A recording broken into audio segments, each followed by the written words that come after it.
You're listening to the Savvy Social Podcast, the show for budding entrepreneurs who want to understand the how and the why of social media marketing. I'm your host, Andrea Jones. Let's get started.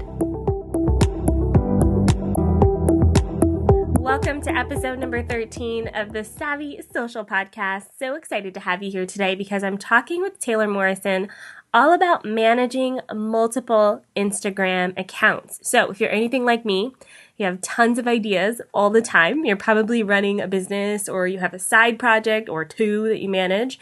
And if you're anything like me, you want to do hashtag all the things. I'm excited to talk today to today's guest because she's doing it all. She essentially has 3 separate brands that she runs on Instagram.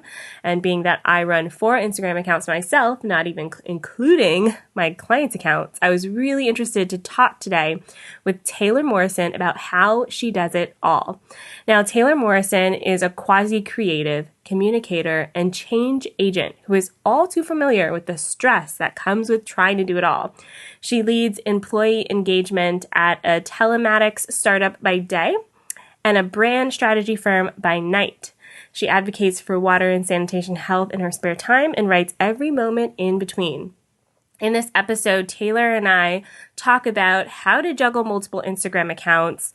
We talk about the importance of creating the content that you love, the power of adding value on Instagram versus selling all the time, and why you should work on connecting with people and how that will change your business. So listen into today's episode to get all of that goodness.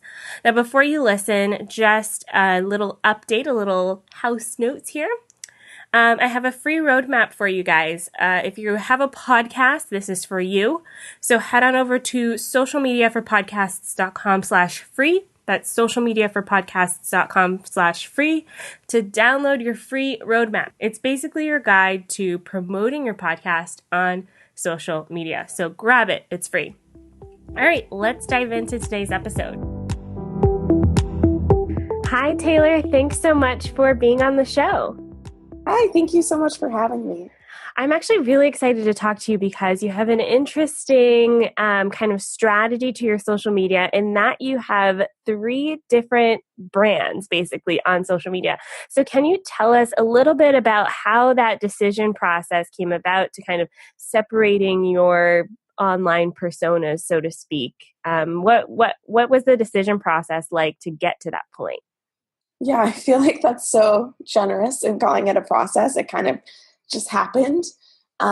So when I first started out on Instagram, I remember I actually had a BlackBerry before I had an iPhone. And so I couldn't have Instagram. And that was like the first app that I downloaded once I got an iPhone. And so I knew I wanted that for my personal brand. I've always loved taking pictures and writing. So it was a really good medium for me. And then when I started my first brand, which is Jubilant, it's a brand experience firm. I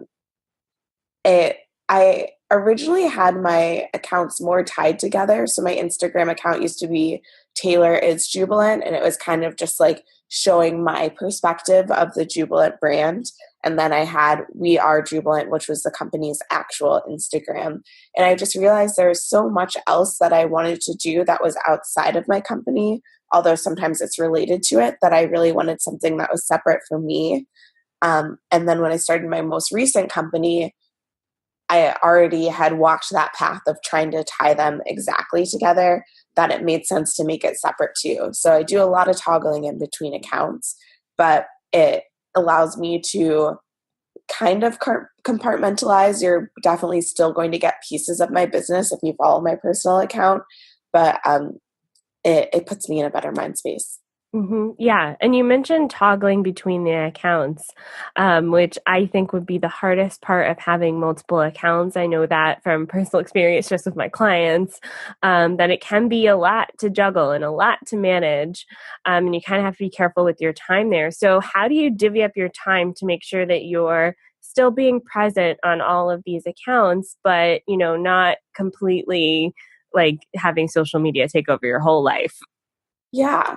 I think I put the most time and effort into my personal brand's account because I find that even when I'm doing things for my other businesses, a lot of times people are making those connections with me first, and then they're interested when I'm doing elsewhere. So that seems like the best investment of my time to focus on my personal branding account.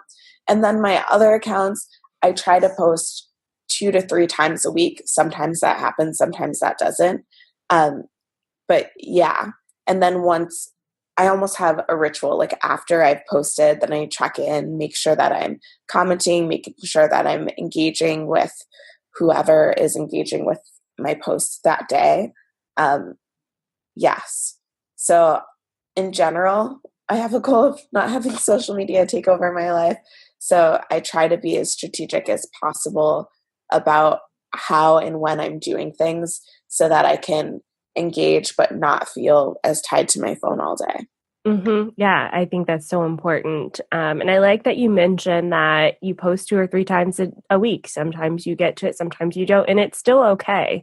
Like the world's not going to end if you don't post on social media that week. It'll be fine. Yeah. Um, so you mentioned that your personal brand is kind of the central point leading to your other brands. So can you tell us about your personal brand? How do you integrate kind of the other brands? I know, for instance, in your Instagram bio, you mentioned that you have, these other projects that you work on. So how does that work? And what are some ways that you make sure that you're speaking to kind of the different aspects of what you do? Yeah, that's something I'm always exploring. So my personal brand is really just my name. My Instagram name is Taylor Elise Morrison, which is my name in real life. And I guess a big reason why that is just because my name is kind of androgynous. And also, I'm with my now husband. I've been with my now husband for almost 7.5 years, I think now. So I knew that I was going to change my name. So I did a lot with my first name and my middle name because I knew I was going to marry him. Um, so that's kind of how the naming came across. And really, it's a spot where I do a lot of writing. So my website is my first name and my middle name. So I'll talk about that in some of the streams or the issues that I'll write about. And then my lifestyle brand is really focused on self-care, which is something that's important to me anyway. So if you look on my Instagram, I have a whole thing of just baths that I've taken. I try to take a bath every Sunday night, and that's part of how my lifestyle brand came to be. And a lot of times I'll be testing products, maybe testing a candle that I made or other things related to my lifestyle brand. Same with like journaling or different practices. I'm doing a lot right now with that brand around creating a meaningful morning, which is something near and dear to my heart. So it's not something that I have to try to do. And then for my other brand, I don't talk about it explicitly as much because it's a lot of client work. I might just mention that I'm working on something for a client at this time, or sometimes my husband does work with me on that from the design perspective. So I might show on our stories like us working in our office together, a little bit more behind the scenes of that brand. But if I'm on a panel or I'm speaking, um, I'm always mentioning both of those in the room and then also on social media.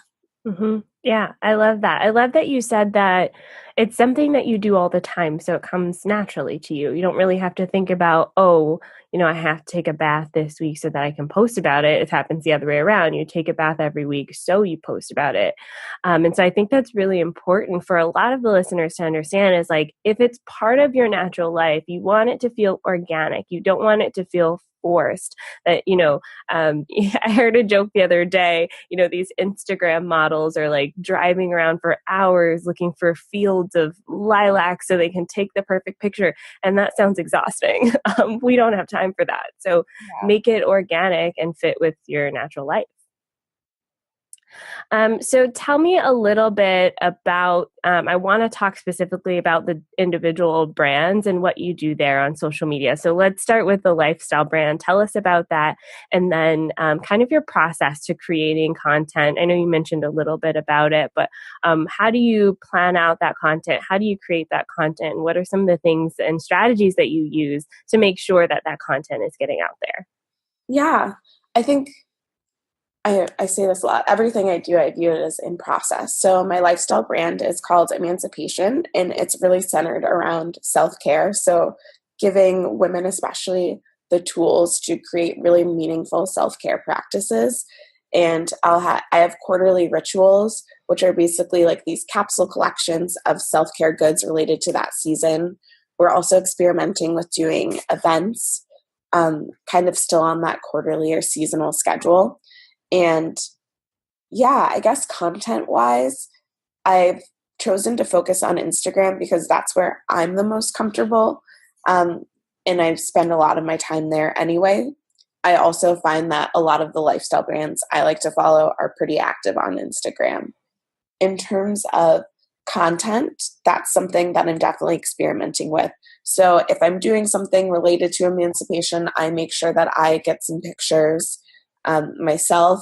Sometimes it's looking through certain hashtags that I like and seeing if anyone is posting something that I can regram and give them the credit for. And then I have a bunch of different stock photo sites that I'll look through and see if anything's aligned to their brand. So those are kind of the three different ways that I choose content. And then I'm always thinking about what's coming next. So for this event, I'm making sure that my captions are related. The event is about meaningful morning rituals. So the captions and the content, a lot of it is centering around mornings right now. For when we launched our first capsule or our first ritual, it was a lot kind of showing the behind the scenes and getting people excited and leading up to it. So it shifts. I try to do a balance of providing valuable content that are just little self-care tips and tricks with actually selling. And then obviously when there's something to lead to actually sell, the selling scale tips a little bit more towards selling than providing value, but I'm always trying to find that balance. And I'm listening to Gary Vee's book right now, and he talks a lot about providing value. So it was kind of a check for myself, like, oh, am I providing enough value, or am I just selling stuff to people right now? Because I want to be doing the value piece. Mm-hmm. Oh, yeah, that's so important. I think it's hard for us because as business owners, we know what our goals are and trying to get to that bottom line. And so we sometimes get lost in the weeds of selling, but you're right. Providing value is a really important piece to getting to that selling part. So tell me a little bit about your second brand, because I know Emancipation is kind of like your focus right now, but let's just shift a little bit talking about the second brand and how you manage that social media process as well. Yes. So my second brand is actually the first company that I started about 3 years ago. So it's called Jubilant, and it's a brand experience firm. I really root everything in purpose. So I work with my clients to get them aligned with their mission, vision, and values. And then from there, we translate that value set, that mission and vision into visual brand platforms. So my husband's a designer. He'll create the visual brand identities of the companies or the personal brands with those mission, vision, values in mind. We'll work on their brand voice, sometimes content strategy from a broader sense. And then from there, we really help with brand aligned processes. So I have a background in operations and organizational development. So really looking at how everything works together in light of your mission, vision, values. How can you bring those into processes so things are efficient, yes, but they're also enjoyable for you as you're executing all of these processes. And most importantly, they're enjoyable for your customer and they don't get left just feeling like a number. So, yeah, the clientele that I have changes a lot. And I feel like I personally have been refining what a social media strategy looks like for Jubilant. In the past, I did get a lot of engagement on Instagram, especially when I first started. Now I'm finding that a lot of my clients are coming from referrals or coming from other outlets. So I'm testing what does it look like to provide value and provide content in a social media way, especially given that I don't think it's going to be a big sales funnel, but it is nice to be out there. Yeah, I love the contrast of the two brands, Emancipation and Jubilant, in that there's two distinct strategies there. And with the Jubilant brand, you're very aware of where your clients are coming from.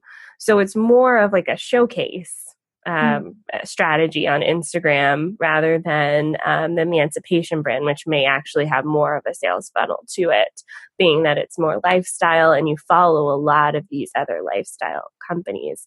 Um, so let's talk a little bit about connections and growing. I know we talked about content, and I really want to focus in on the Emancipation brand because, like we kind of figured out, that's really where a lot of the organic traffic can come from, is from that Instagram account, being that that's just how people naturally use it. So tell me about connections on that account and how you grow it. How do you get sales from it? Pull back the curtain a little bit. Give us some tips for what you've done so far to grow that brand.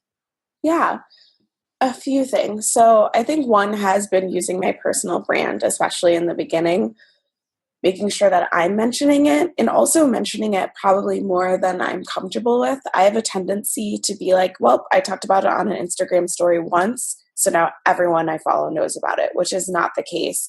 There's still, I co-hosted a retreat with a friend about a month ago, and every time I posted about the retreat, people were like, oh, you're hosting a retreat? Because my people's social media life does not revolve around me. So making sure that I'm posting often about whatever is going on, especially because I know there are things that my followers would be interested in. And then partnering or collaborating with people, with influencers who are aligned to the brand. So especially in the beginning, I had shirts that I gave to a few different people. I did podcasts for a little bit and had some interviews that I did, which I'm still figuring out if I should pick that up or not, because it's actually, I mean, I hope that you enjoy the process. There's a lot of work in it, but it's really fun to see that come to fruition, be like, wow, I made this. I facilitated this conversation and put this content out there. So that was helpful in the beginning, to do different interviews with people. Since it's called Emancipation, we talked about an area of life that they'd found freedom in, and it was a nice in-depth look at someone that you might have only known from afar. Yeah, hashtags have been important. I find that anytime I post, I'm getting a lot of followers afterwards, just because people are like, oh, this is cool, because they might be following a hashtag on Instagram. That's something that's been helpful for all of my accounts, is making sure that I'm actually following the hashtags. We all know the algorithm changes so quickly, but I do find that I've been getting more followers and also being able to connect with people who could long-term be aligned with the brand. Yeah. And some of the people that I interviewed or that I sent a t-shirt to or whatever, I just met them on Instagram and just DM'd them, and they were awesome and were excited about what I was doing. So yeah, not being afraid to really use it as a social network. And I found that in my personal brand too. Some of the opportunities that I've gotten have just been because someone posted about something, and then I DM'd them, and then next thing I know, I'm like speaking on a panel with them, and then another panel, and now they're just one of my friends. And that happened with Emancipation too. One of the women that I interviewed, I just followed her for a while. So I reached out to her, and then when she came to Chicago, we hung out. If I go to where she lives, we'll probably hang out. So I like when social media is actually social and you're building connections instead of just trying to put perfection into tiny squares. Yeah, that's so true. It kind of opens the doors for a lot of opportunities that we would have never had. Like 20 years ago, you couldn't just meet someone in another city and have a relationship with them unless it was like, snail mail or something like that. And social media kind of gives us an opportunity to build those connections. So I really like that you said that. So let's talk a little bit about impact and the impact that social media has had on your business, what are some of the things that you have accomplished because of social media with your business? Maybe a powerful, you talked about powerful connections, or maybe some way you've influenced someone else's life, especially with the Emancipation brand. It's all about freedom and kind of giving people those opportunities. So do you have any examples of experiences that you've had where you can, you've made a difference because of social media? Yeah, I think one is definitely connections, just building genuine relationships with people where we're supporting each other from afar has been super valuable. Sometimes even just seeing things that I will try on social media, like one of my friends, I've been talking a lot, as I mentioned, about morning rituals, and she posted a little snippet about her morning ritual. Or with Instagram TV coming out recently, I tried something with just like sharing some bedtime gratitudes, and more as a practice for myself to actually remind myself to be grateful, but then having someone be like, oh, I should try that too. So little things where I'm trying a practice, I'm experimenting with something and letting people into that, which isn't always comfortable for me, but seeing that they're benefiting from it. I've also found that a lot for my writing. So when I write, I normally, depending on the piece, I will probably mention an Instagram story. If it's something I'm really super jazzed about, I'll do an Instagram post about it.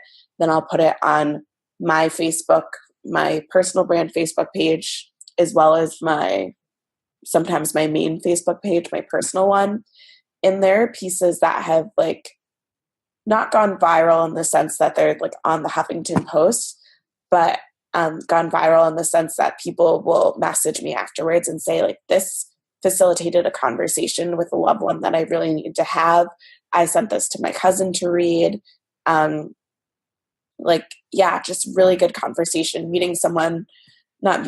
hanging out with someone from high school who's like, yeah, whenever you write something, like we end up having a conversation about it. That's really impactful and really humbling to me, because a lot of times those types of pieces that tend to be really popular are talking about conversations that are hard to have. And I like to know that I'm facilitating it even from afar. And that wouldn't be possible without social media. Because I guess I would just have to like hand paper copies out to everyone otherwise. So yeah, that's probably one of the biggest gifts that social media has given to me. I love that. Starting conversations and encouraging other people to make a difference and make a change in their lives. So powerful. So before we wrap up, I want to give our audience an opportunity to learn more about Emancipation and your upcoming event, and then anything else you want to share with us. Yeah. So Emancipation, it's my baby that's slowly growing. I'm so used to doing everything for Jubilant that seems kind of old hat, but this is a product-based business and it's different. If you go to shopemancipation.com, you can check out our core collection probably around the time this comes out. Our fall collection will be coming out. So feel free to get on our email list and follow us on social. It's all Shop Emancipation, to see what's going on and to get some tips and value around self-care. And then if you're just curious what I'm up to in general, if you just follow me on Instagram at Taylor Elyse, Elyse Morrison, that's where a good hub to figure out what else is going on. And then you can pick and choose what you're interested in.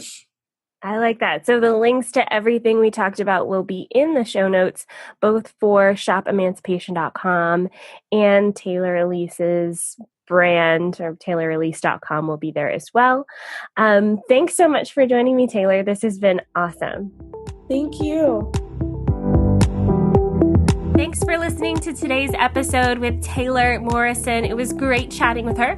If you want to chat more about social media and about Instagram and about doing all the things, head on over to our free Facebook group. You can find it on Facebook by searching for Savvy Social Crew, or you can visit savvysocialcrew.com to check us out. Now, if you're a fan of the show, please subscribe. That way you get all the episodes for free every single week. And leave us a review. That really helps support the show. I do this for free. I do this for you guys. So if you love it, definitely hit 5 stars, and that really helps me out. All right, thanks so much, you guys. I'll see you guys next week. Bye for now.